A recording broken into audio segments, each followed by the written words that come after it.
Welcome to News Laundry Chota Hafta. For the full episode, subscribe because it is behind the paywall and only subscribers get access to uncut, complete content. News Laundry Hafta is our weekly wrap of all that made the news, all that didn't, and all that should have and all that shouldn't have. We agree, we disagree, we critique, and occasionally we beat each other up. But it's all good fun. Subscribe. This is a News Laundry podcast and you're listening to NL Hafta. अंग्रेज अपना लगान और news laundry अपना हफ्ता कभी नहीं छोड़ते. Welcome to yet another episode of News Laundry Hafta. We are recording this at 3:30 in the afternoon on the 18th of March, which is a Thursday. And with me on the panel today are in the studio Raman Kripal. Hi. And joining me on the phone line is Jayashree from Chennai, I'm guessing, Jayashree? Yes, hello. Anand, you're in Patna, I'm guessing? Yes, hello. And Aarti, you're in Delhi, right? That's it. Hi. Okay, so our guest today is Aarti Jerath. Those of you who follow the news would probably know who she is. In case you don't, Aarti is a veteran journalist and a political commentator. She's been writing on domestic and international affairs for 4 decades. She is a recognized face in television studios, and especially during elections, you'll see her on some panel or the other talking about what will happen as the results come in. And she also writes for Indian Express, Tribune, Yahoo, and the Quint and the Economic Times. So Aarti, where all will we be seeing you as the results roll in for the Tamil Nadu, Bengal, Puducherry and Kerala election and Assam? Well, I hope on NDTV because I find NDTV to be the most, sort of balanced channel, particularly, with Pranoy, who's such an experienced hand at covering elections and, analyzing the results.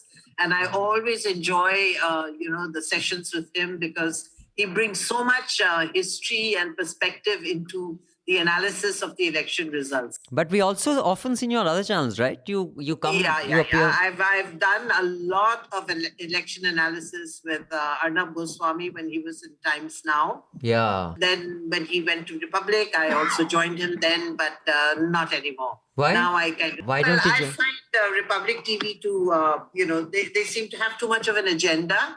So it becomes very difficult to try and take a balanced view of things. It has to be an extreme position, one or the other. Either it's black or it's white.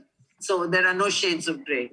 And that becomes difficult because, Indian elections are a very complex thing. And I think, the way people vote, the kind of results that come in, there's no black and white here. I think one really needs to look at the nuances to understand why a certain result has come in or why people have chosen, a particular candidate or a particular party. So often now I find on television, it's just become like, you have to do yes or no. You're either on this side or you're on that side. You're either black or you're white. So were you there on the panel 4 years ago or maybe longer on NDTV when Shekhar and Pranoy had called the election in favor of, I think, of NDA, and they were telling us why the NDA won, and then by evening when it emerged that RJD had won, they were telling us why RJD won. Were you there that day? Yeah. Fortunately, I was spared that, embarrassment. That time I was on Times Now. Oh, so luckily Times Now saved you that day. Yes, absolutely. That was a big bloomer, actually, and for somebody with Pranoy's experience, his years, he started, he was the first guy to start doing election analysis on television, if you remember, way back with Doordarshan. Yes. So it was quite a shocking thing, actually. And I think, it took him a long time to also sort of get over, put that behind. In fact, I have an interesting election-related story which probably we'll come to during the course of this conversation. But before Jayashree gives us the headlines, I just want to tell everybody we have our teams getting you the election from the ground. And thank you so much for those of you who have contributed to our NL Sena project, because I think we're almost halfway there. We're about hovering at 10 lakh. The total cost is going to be around 21 lakh. So I'm hoping in the next week and a half, 10 days, the rest of you who haven't yet contributed will contribute, or you will tell your friends and relatives too. We have Manisha, Meghnad and Parikshit in Bengal. We have Ayan in Assam. If you remember, he used to be with us full time, and then once COVID struck, he went back home. But luckily, his home is Assam, so he is working with us yet again for the election coverage. Nidhi and Aditya are in Kerala. And Jayashree has found us someone wonderful for Tamil Nadu as well. The 3-4 of them. Several in people, Tamil. yeah. So do contribute to our NL Sena project. And if you're in Bengal, we are thinking of having a subscriber meet there because Meghna and Manisha are there. So do write in to us at contact@News Laundry, and the subject line, write NL subscriber meet. I repeat, or just write subscriber meet, sub meet. And if we have enough of you in Bengal, in Kolkata, how it's pronounced, who want to do the subscriber meet, we can organize one there, and Manisha and Meghnad can take your questions, and Parikshit as well. So on that note, thank you for subscribing, those of you who have, and those of you who haven't. I hope you can save that money and buy yourself a packet of cigarettes, because that's clearly more valuable than independent news. And meanwhile, you can keep whining when you see news funded by advertisers is only TRP seeking. Although I found it quite ironic, sorry Jayashree, I'm delaying your headlines, That's that fine. NDTV's entire promotion was, when TRPs, those who battle for TRPs can never bring you the news, etc. And then when another set of TRPs showed that they were ahead because Bach was cooked, then the tag was, when TRPs are not rigged, then we are the clear leader. Either you think TRP is a good idea or you think they're not. You can't say when they are favoring us, then they're a good indicator. Because I believe TRPs are never a good indicator, no matter what your position. Anyway, so on that note, Jayashree, let's get the headlines and we'll go straight into the discussion with Aarti. Yes, so the headlines, the PC Thomas faction of the Kerala Congress has left the NDA alliance and has joined the Congress-left UDF in Kerala. The Election Commission has issued a sharp response to Mamata Banerjee's comments. I think she asked at a rally who is really running the Election Commission. The commission said these comments were belittling. In the Puducherry election, the Congress has released its list of 14 candidates. It says former Chief Minister Veer Narayanaswamy will not contest. Uttar Pradesh Chief Minister Adityanath has said that Mamata Banerjee has been forced to publicly visit temples and do Chandi Path due to the change in people's mindsets after the BJP came to power at the center. That's actually Chandi Yeah, Path. what is Chandi Path? Chandi Mata is a Mata and Path is when you do Path. Apologies, listeners. I had no idea what That's that was. okay. So, That's Chandi okay. Path. We ruin any Tamil pronunciation all the time. So you're allowed to do a number on Hindi. Yeah, I'm not that sorry. So a special investigation team, which is probing the sex for jobs scandal in Karnataka, which has involved a former minister, has now intensified its search for 2 suspects in the case and a woman who had issued a video statement asking for protection. BJP MP Ram Swarup Sharma was found dead at his home in Delhi. The police suspect it was a case of suicide. Taking a cue from Australia, India should enact a law to make tech giants like Google and Facebook pay local publishers for news content. This is what senior BJP leader Sushil Kumar Modi said in the Rajya Sabha. FIRs have been filed against unknown people for raising permanent structures at the farmers' protest site. A report on the state of democracy by the Swedish V-Dem Institute has classified India as an electoral autocracy. In response, apparently the government is mulling a new democracy report and a freedom index, which will be prepared by a local Indian think tank. Yeah.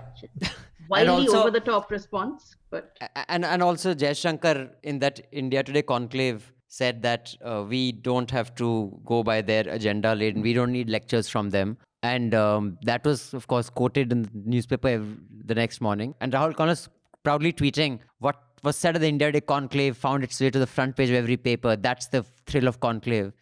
I didn't have the heart to say that actually the report should have been what a weak, lily-livered interview it was. Because if it was an interview, you could have asked him 10 counter questions, which he had no answer to. But if you make it to the headlines, 10 people quote your report, no matter how crappy your interview, people are happy. Anyway, yeah, go ahead. Mumbai Police Chief Parambir Singh has been replaced amidst sensational revelations in the Mukesh Ambani SUV explosives row. The Bombay High Court on Wednesday asked why Arnab has not been named in the FIR filed in the TRP scam. It asked the Mumbai police this. India has recorded its biggest spike in new COVID cases, the highest spike we've seen in the last 100 days. I think we've recorded 20,000 cases for the 8th day in a row. The Vatican has said that the Catholic Church cannot bless same-sex marriages.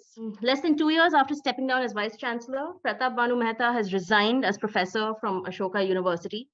2 days later, economist Arvind Subramanian also quit Ashoka University, where he's a professor. The union government has introduced in Parliament the Delhi Amendment Bill, which seeks to give overarching powers over Delhi's daily functions to the Lieutenant Governor. And remember, the Lieutenant Governor is appointed by the centre. Yeah, those are the headlines for the week. Right. And right now, in fact, as we're recording this, the students of Ashoka University are sitting on a dharna. So hopefully we'll get you a ground report from that as well. Well, in Bengal, I think the fascination for film stars started with Mamata Banerjee. I don't remember, the left being that fascinated with, Tollywood stars, or even the Congress in those days being fascinated with, film stars and celebrities. Somehow Mamata Banerjee has this huge weakness for film stars, for celebrities, for, glamorous people. And she always liked to surround herself with these glamour girls in particular.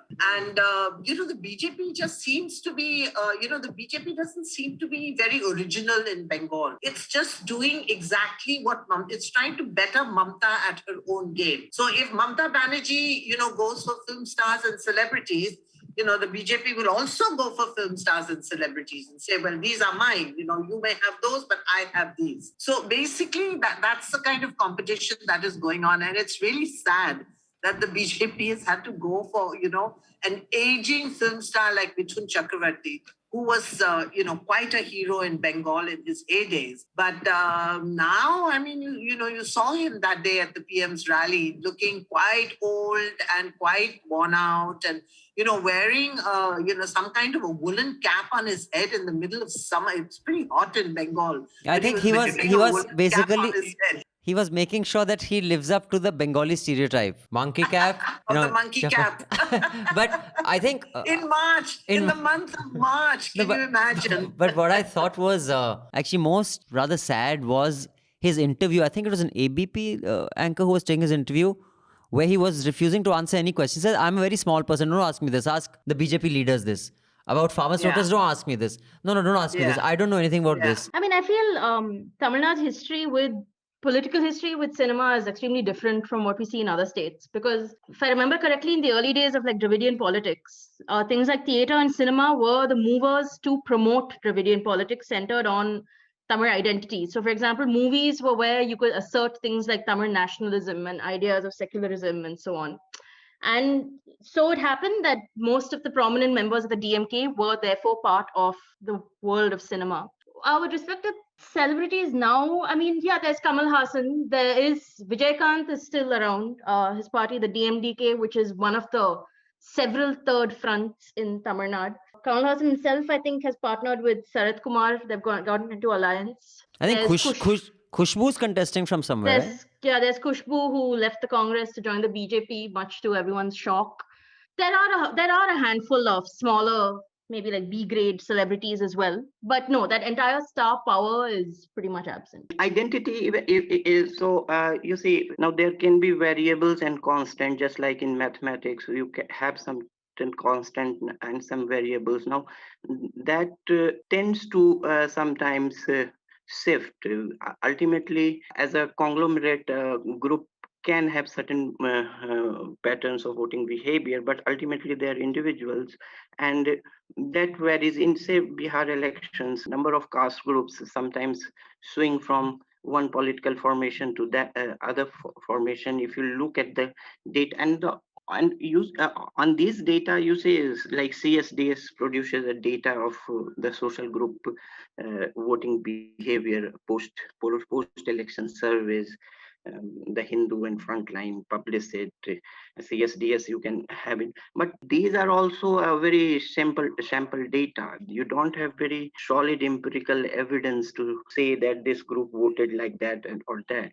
So whatever apprehensions you have with the exit poll data or the opinion poll data, you can have with those post-poll data also. So a more rigorous study and more academic engagement with that is needed. Identity is an important thing in India. It is a very important thing across India. The identity can be a caste identity, it can be a regional identity, it can be a linguistic identity, it can be a gender identity or whatever. But I think identity is and not just in India, identity is very important in US elections too. If you or even in the UK, identity is very important. It's a building block of democratic politics. So, when Himanta says that identity is important and, it's as important as development or more important than development, I think he's absolutely right. And, politicians have used identity in many, many different ways over the decades. Earlier, it was sort of much more unspoken and unsaid. But if you looked at the way tickets were distributed by the Congress party, they always looked at the dominant caste and the dominant, whatever in a particular you can't avoid that. constituency. True. Yeah, when choosing their candidates.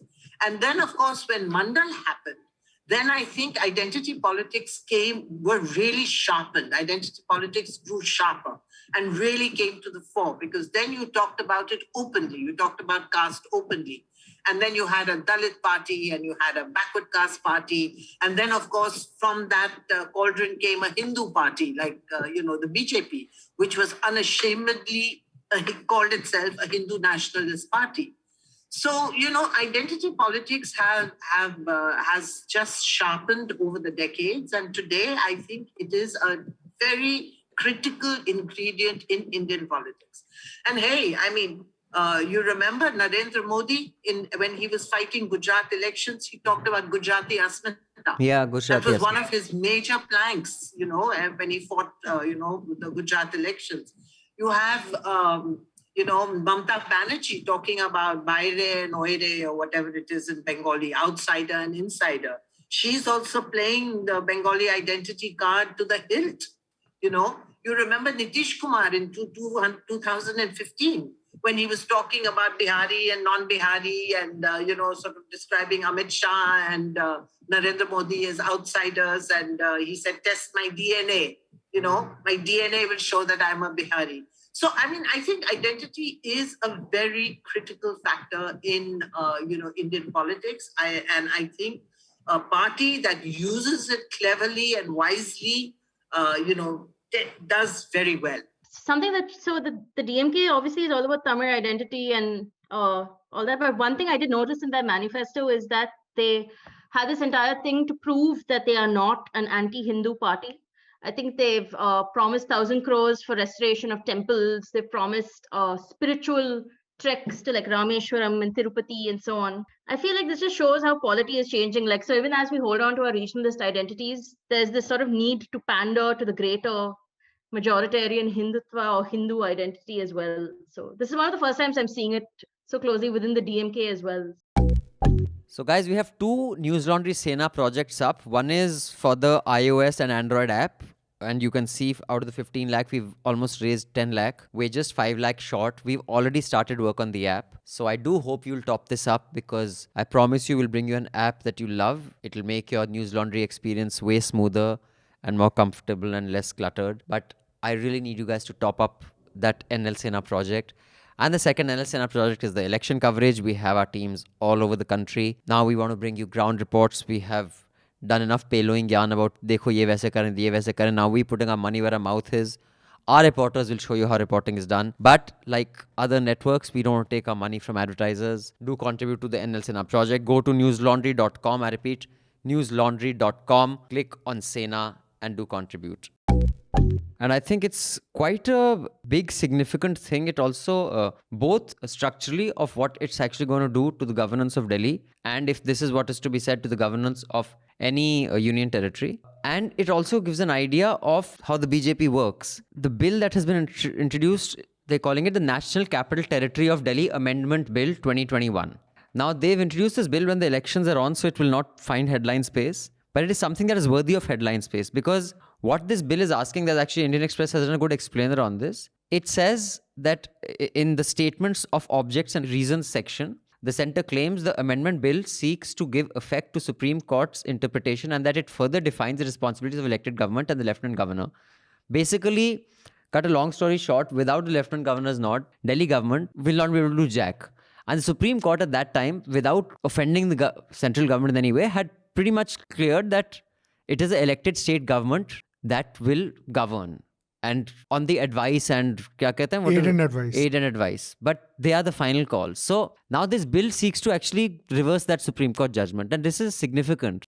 And I think it tells you a lot about the BJP, that they want complete and utter dominance. So one, it'll obviously be challenged in the Supreme Court, and the Aam Aadmi Party has, did a dharna on this. Will this actually be challenged and reversed? I mean, do you think the Supreme Court will, I mean, when they've said we already ruled on this, but an act of parliament, can it reverse that judgment?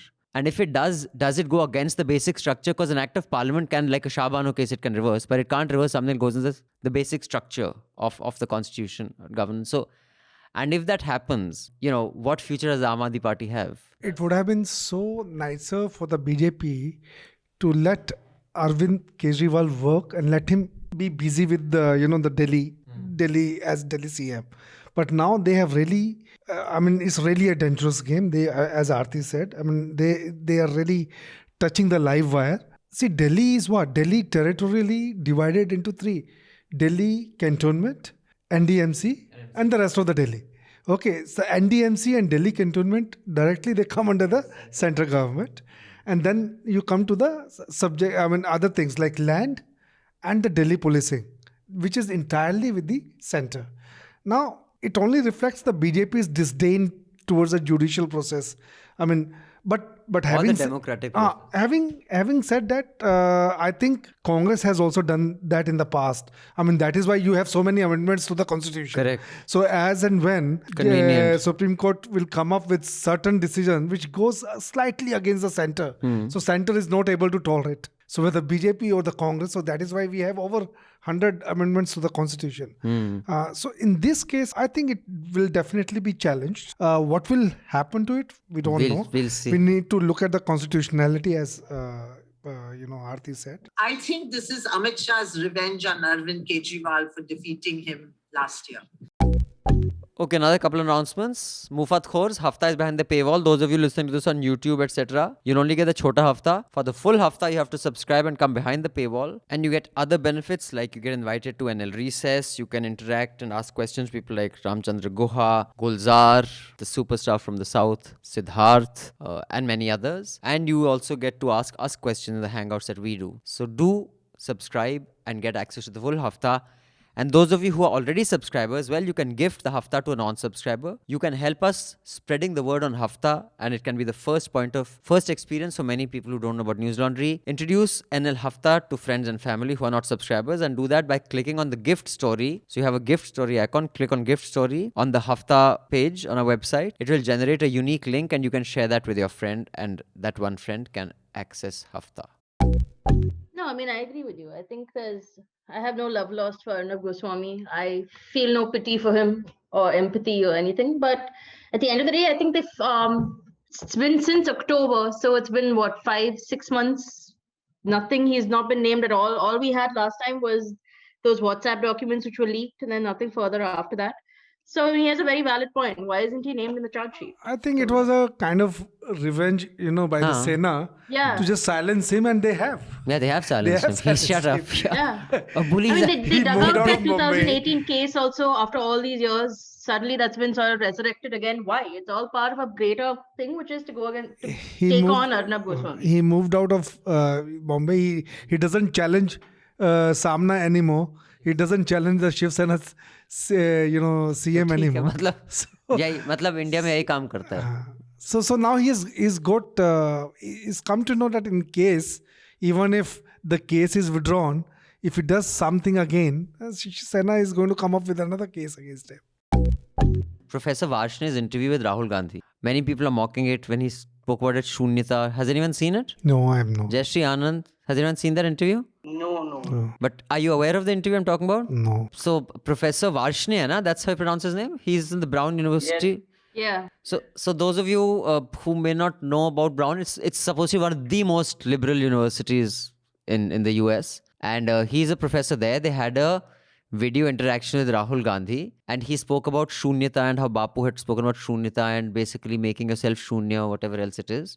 I haven't seen the full interview. I have read excerpts of it, but I've seen a lot of commentary on that. In that interview, Rahul Gandhi said that I cannot be invited to any college to speak in India. That is the level of fear among academics, among students, among universities. In unrelated news, Professor Pratap Bhanu Mehta quit Ashoka University. Ashoka University also positions itself as this very liberal arts, humanities kind of space at par with, what ISB is to MBA. This is for the humanities and the arts. Comparable to, US universities, Ivy Leagues, and even the fees is comparable. Let me tell you that also. And I have gone and lectured there on journalism actually. It's a really fancy university. I was blown away. So Pratap Bhai Mehta was vice chancellor. He stepped down. It was clearly because they were uncomfortable with the kind of things he used to say. And now he's been removed completely as professor. And 2 days after that, Arvind Subramaniam has also resigned as a professor. And right now, children there are sitting and protesting. So in that, what do you make of people who are not such severe critics of the current dispensation say that there's this hyperbole that, there is at stake, there is so much fear, there is so much fear. It is as good or bad as it's always been. Is that true? I don't think I agree with Rahul Gandhi's his lament that he could not go to a university to speak. I mean, I think we are increasingly seeing a lot of intolerance amongst universities. I think that's a separate issue. I think we see how universities treat their students and so on. They crack down on any form of support for policies that are deemed anti-national. So that I think there was a completely separate problem from Rahul Gandhi saying that he's not invited to university to speak, because we live in a country that now no longer allows that. On the Ashoka University issue, I feel like the notion that private corporate universities are some bastion of freedom and liberalism and free expression, I think that's a very naive sort of notion. And I should also point out that while Ashoka University might call itself a liberal bastion, but I think that's sort of code for what it really is, which is extremely elitist, and it still hasn't implemented its reservation policies. So make of that what you will. No, if the Congress Students Wing, NSUI, National Student Union of India, if they call Rahul Gandhi, of course Rahul Gandhi can go and deliver the lecture. If Rahul Gandhi takes proactive role and say that he wants to address the like Delhi's North Campus, if he just goes to one chowk and he can still talk to NSUI have big enough goons in DU, correct? he can still talk to the students. But if he's talking about these universities formally calling him, he's right. There is all pervasive fear.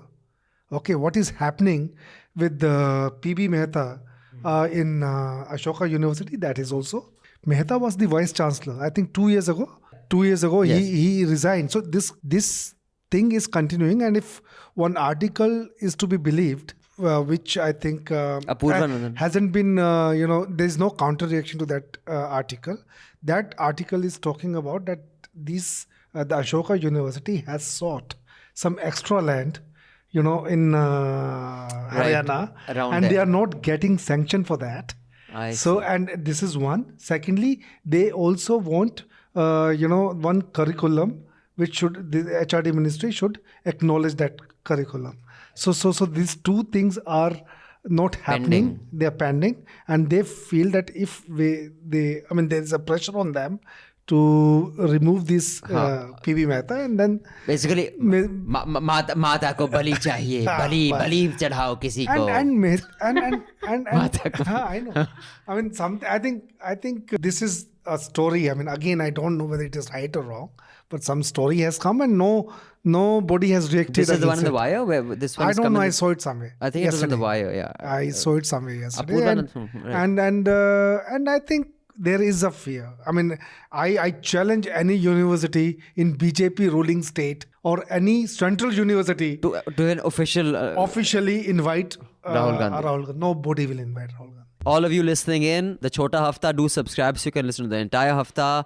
We will see you again next week with the Hafta. Till then, subscribe, pay to keep news free, because when the public pays, the public is served. When advertisers pay, advertisers are served. Thank you. Goodbye. All the News Laundry podcasts are available on Stitcher, iTunes, and any other podcast platform. Please subscribe to News Laundry. Help us keep news independent. To catch all our podcasts on news, pop culture, current affairs, and sport, visit newslaundry.com. Follow us on Facebook, Twitter, and Instagram, and subscribe to our YouTube channel. Sun liya Afrika, mufat khoro. Not to brag or anything, but News Laundry Hafta features in the top 50 in the world on SoundCloud in the news and politics category for podcasts. So do subscribe and see what you're missing, because when the public pays, the public is served. When advertisers pay, advertisers are served. Subscribe, help keep news independent and free. All News Laundry podcasts are available on iTunes and Stitcher and any other podcast platform.